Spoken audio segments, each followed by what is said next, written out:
নমস্কার, আমি শাশ্বতী তিয়ারি। আমার চ্যানেলে সবাইকে স্বাগত।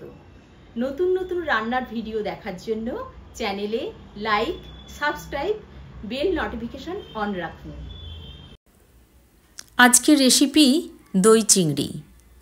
দই চিংড়িটা কিভাবে বানাচ্ছি আসুন দেখে নিই। খুবই সহজ পদ্ধতিতে আমি দই চিংড়িটা বানাবো। একদম ভিডিওটা স্কিপ করবেন না, পুরো ভিডিওটা দেখবেন কিভাবে বানাচ্ছি। প্রথমে আমি 1 কেজি চিংড়ি মাছ নিয়ে নিয়েছি। এইরকম বড় সাইজের চিংড়ি মাছ। এটাকে আমি খুব ভালো করে ধুয়ে নিয়েছি। আর ভেতরের এই অংশটার দোকানদাররা বাদ দেয় না, কিন্তু বাড়িতে এসে অবশ্যই ভেতরের ওই কালো অংশটা বাদ দিতে হবে, দিয়ে ভালো করে ধুয়ে নিতে হবে।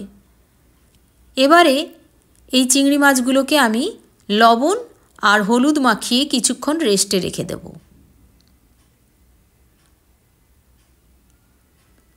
তোমরা যা বলো তাই বলো, তোমরা যা বলো তাই বলো, আমার লাগে না মনে, যা বলো তাই বলো। এবারে যে দই চিংড়ির যে দইটা আমি ছাঁকনির সাহায্যে ছেঁকে নিচ্ছি। দইয়ের মধ্যে যে এক্সট্রা জল থাকে সেটা ঝরে যাবে। 15 মিনিটের মতো আমি এই দইটা ছাঁকনিতে রেখে দেব। দেখবেন 15 মিনিটের মধ্যে কতটা জল বেরিয়ে আসে। এইভাবে আমি দইটা রেখে দিলাম একটা বাটির ওপর। দেখুন 15 মিনিট হয়ে গেছে, কতটা জল বেরিয়েছে। এই জলটা অবশ্যই বার করে নিতে হবে। এবারে আমি ওই দইটাতে কিছু মশলা মেশাবো। প্রথমে হলুদ, তারপরে ধনে গুঁড়ো, তারপরে দিচ্ছি শুকনো লঙ্কার গুঁড়ো। শুকনো লঙ্কার গুঁড়ো আমি সব 1 চামচ করেই দিচ্ছি। এবারে দিচ্ছি জিরের গুঁড়ো, তারপরে গরম মশলার গুঁড়ো। সব গুঁড়োগুলো দিয়ে আমি ভালো করে দইয়ের সাথে ফেটিয়ে নেব। খুব ভালো করে ফেটিয়ে নিতে হবে। এটাই দই চিংড়ির মূল উপাদান।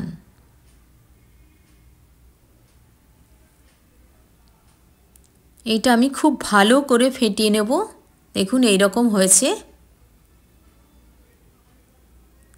এরকম থকথকে হয়েছে। এবারে আমি একটা প্যানে সর্ষের তেল নিয়ে নেব। এই রান্নাটা আমি পুরোটাই সর্ষের তেলে বানাবো। সর্ষের তেল নিয়ে নিয়েছি, অনেকটাই সর্ষের তেল নিতে হবে।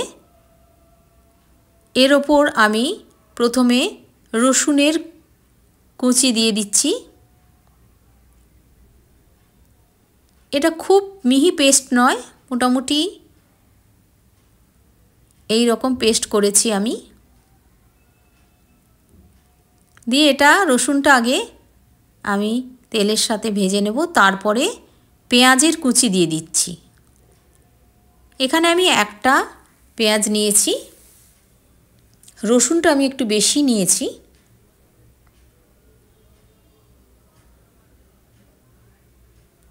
দিয়ে এগুলো ভেজে নিতে হবে।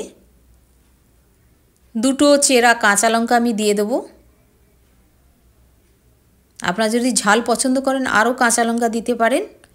এবারে চিংড়ি মাছগুলো দিয়ে দিচ্ছি। নুন হলুদ মাখানো চিংড়ি মাছটা আমি দিয়ে দিলাম। সব চিংড়ি মাছ দিয়ে দিচ্ছি।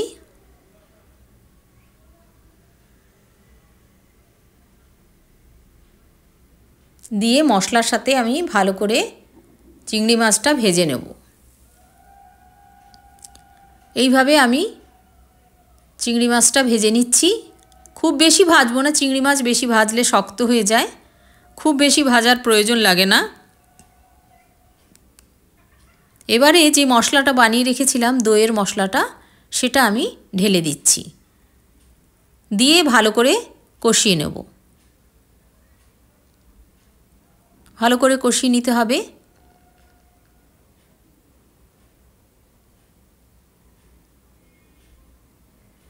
খুবই সামান্য উপকরণ, কিন্তু খেতে দারুণ লাগে। আপনারা অবশ্যই বানাবেন এবং আমার কমেন্টে জানাবেন কেমন লাগলো।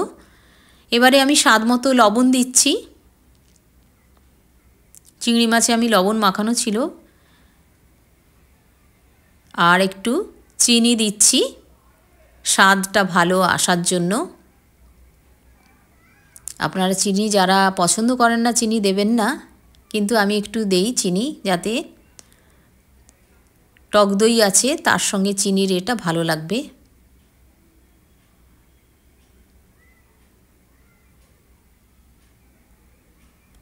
একদম ভালো করে কষিয়ে নেব। দেখুন এরম শুকনো শুকনো হয়ে গেছে, তেল ছেড়ে গেছে মশলা থেকে।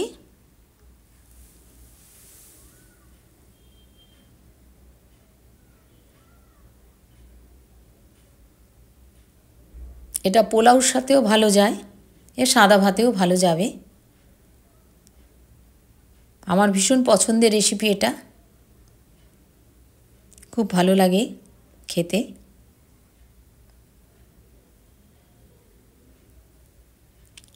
এবারে আমি আরেকটু শুকনো করে নিচ্ছি।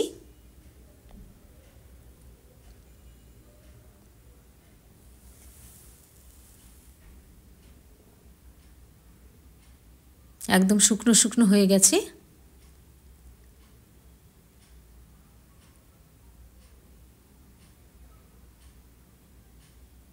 এবারে এক বাটি জল দিয়ে দেবো, যাতে চিংড়ি মাছটা সেদ্ধ হয়ে যায়। জল দিয়ে দিলাম।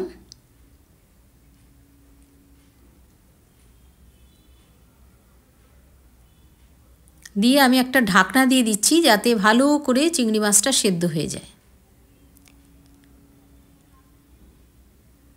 হয়ে গেছে, আমি 20 মিনিটের মতো ঢাকনা দিয়ে সেদ্ধ করে নিয়েছি। এবারে ওপর থেকে আমি ধনেপাতার কুচিটা ছড়িয়ে দিচ্ছি। ধনেপাতার কুচি ছড়ানো হয়ে গেছে। এবারে আমি নামিয়ে নেব, আর বেশি ফোটাবো না। এবারে একটা পাত্রে আমি নামিয়ে নিচ্ছি। দেখুন কত সুন্দর হয়েছে, দেখেই খেতে ইচ্ছে করছে। একটু সাদা ভাত দিয়েই গরম গরম ধোঁয়া ওঠা দই চিংড়ি জমে যাবে। আপনারা অবশ্যই বানাবেন, এবং এখনও যারা যারা সাবস্ক্রাইব করে উঠতে পারেননি অবশ্যই করবেন। রেসিপিটি এতক্ষণ দেখার জন্য ধন্যবাদ।